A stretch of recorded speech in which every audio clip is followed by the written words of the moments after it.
O Outras Palavras está de volta. Aqui nesse programa, os livros ganham espaço. É sobre o que está escrito que a gente conversa. E o nosso convidado de hoje é Marco Aurélio Barbiero, o autor deste livro, Escolhedores de Sagu. Marco Aurélio, que é natural de Sananduva, hoje é servidor público e essa é sua primeira obra. Dá muito trabalho, não só escrever, Marco Aurélio, mas como organizar uma obra, entrar em contato com a editora, pensar na publicação, gastos, lançamento e tudo mais?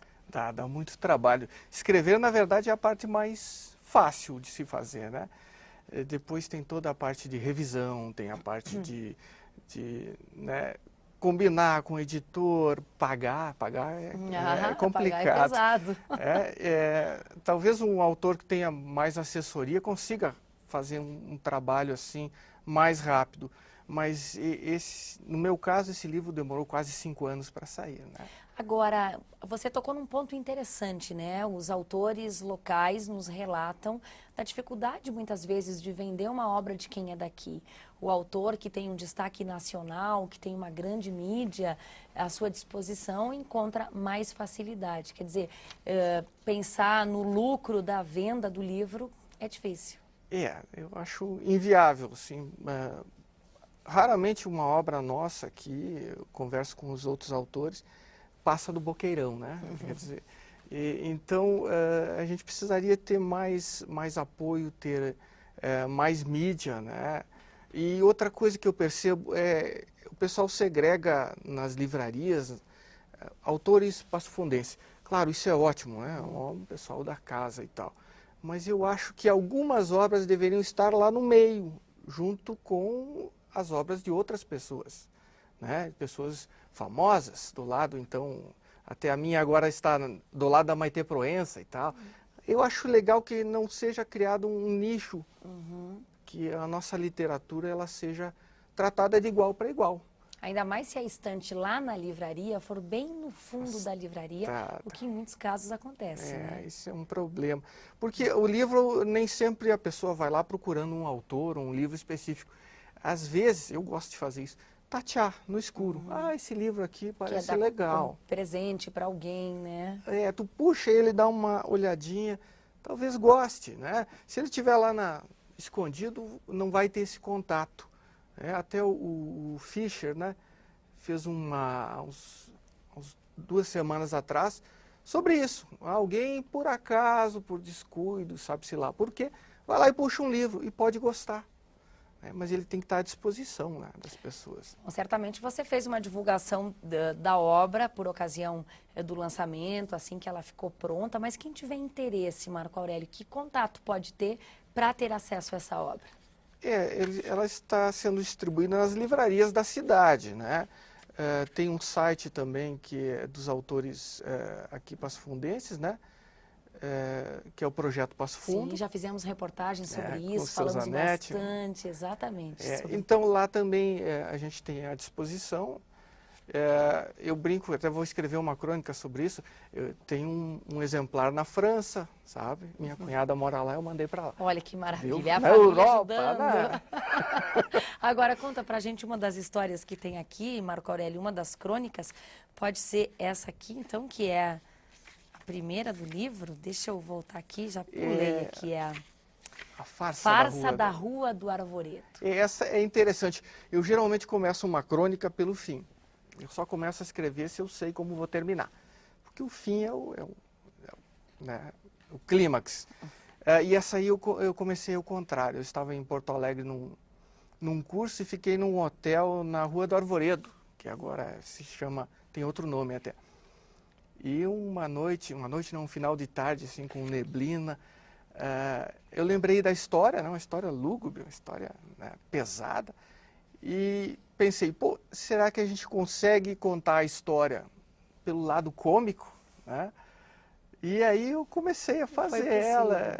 Foi interessante, uma ideia que surgiu ao contrário do meu método, se é que eu tenho método, né? Meu método natural, que é começar do fim. Agora, Marco Aurélio, a tua escrita é muito particular, ela é simples, é com uma fala muito parecida com essa que a gente usa no dia a dia para se comunicar e pelo também que eu observei, tem um pouco de humor, né? Eu preciso te perguntar uma coisa. A crônica Vasectomia é pessoal? Fiquei com essa curiosidade. É pessoal, sim. Tem é uma problemas em experiência... revelar isso? Não, não tem problema nenhum. Pois é, olha, eu vou ler só um trechinho para deixar você bem curioso. Resolvi encerrar minha carreira de reprodutor de elite após rápida e bem-sucedida atividade, né? Aí tem umas outras expressões aqui que eu não vou usar, vou deixar você aí curioso. No hospital, o primeiro golpe de minha moral foi ter que usar um avental, um roupão e uns chinelos de tecido. E mais nada, né? Com aquele ventinho todo, como você descreve aqui. Isso que é o bacana da crônica, também fala de coisas que estão próximas das pessoas, né? Eu vejo a crônica como contar uma história, né? Eu sou fascinado pelos contadores de história. Hoje em dia não dá mais, né? Porque é raro alguém ter 15 minutos para contar uma história. Você vai numa conversa e as pessoas ficam interrompendo o tempo todo e contando outros casos. Mas no meu tempo de guri, havia essa figura do contador de história. Nós nos reuníamos e ficávamos ouvindo histórias de pessoas, né? Geralmente pessoas mais velhas, que contavam a história inteira sem ser interrompidas. Isso é uma raridade, né? Agora me diz uma coisa, você gostaria de escrever sobre algum assunto em específico, Marco Aurélio, que ainda não conseguiu escrever? Eu tenho algumas coisas iniciadas, uma ou duas crônicas que eu quero fazer sérias, né? sem usar humor. Dois casos assim da minha vida que me marcaram muito e que eu já comecei a escrever, mas não sei se vou publicar algum dia. Podemos pensar que, quem sabe, estas crônicas e tantas outras estarão num próximo livro? Você alimenta o desejo de lançar outra obra? Eu pretendo lançar outra obra, sim. Mas hoje com a Laurinha de 4 anos, né, ela ocupa todo o meu tempo disponível e mais um pouco. Então a gente não... Porque para iniciar um trabalho você precisa ter 2 horas disponíveis, né? Não pode começar um trabalho de 15 minutos, porque quando você reinicia o processo, você tem que ler e botar as ideias no lugar, isso demora. Então se tu tiver 4 episódios de 30 minutos, você não saiu do chão ainda. Que gasta 30 minutos só para botar a ideia começar em dia, né? a pensar. A gente precisa ter mais tempo e locais também. Aqui na UPF, por exemplo, eu estava esperando lá fora. Que maravilha, assim, o som, a tranquilidade.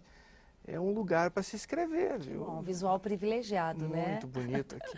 Deveríamos até ter umas mesinhas aí para o pessoal sentar e rascunhar alguma coisa, seria ótimo. Agora, você falava que gosta de ler e lê muito. O que é que você lê? Então, você procura prestigiar também os autores aqui da região? Sempre eu começo com autores da região. Tipo quais aqui? Tem algum de Passo Fundo que você gosta muito, nunca deixa de ler? Eu gosto do Paulo Monteiro, gosto muito do trabalho dele. Já esteve aqui apesar várias de ser vezes. uma coisa histórica, né? Ele tem um senso crítico jeito. muito forte. Agora saiu um livro da Helena sobre micos e microfones, não terminei de ler ele ainda. Alguns profissionais do rádio aparecendo aí de forma muito engraçada nesse livro, né? Eu vi alguma coisa dele. A gente também, dentro da Receita, temos vários autores. Eu procuro sempre que alguém lança, eu vou lá e compro. Eu quero ver o que essa pessoa tem para dizer, né? Que bacana. Bom, nosso tempo chegou ao fim aqui, Marco, viu? Muito obrigada. Rápido. Que bom que você veio, é rápido, né? Que você veio bater esse papo com a gente. Boa sorte nas tuas próximas publicações e muito obrigada por essa entrevista. Eu que agradeço, Thaís. Muito obrigado. Que bom. Bom, o programa de hoje fica por aqui, como sempre. Tem uma reflexãozinha na despedida do Outras Palavras. Hoje tem Rubens Alves, psicanalista, escritor brasileiro, que escreveu o seguinte: o que as pessoas mais desejam é alguém que as escute de maneira calma e tranquila, em silêncio, sem dar conselhos, sem que digam, se eu fosse você. A gente ama não é aquela pessoa que fala bonito, é a pessoa que escuta bonito. A fala só é bonita quando ela nasce de uma longa e silenciosa escuta. É na escuta que o amor começa e é na não escuta que ele termina. Não aprendi isso nos livros, aprendi isso prestando atenção. Até a próxima.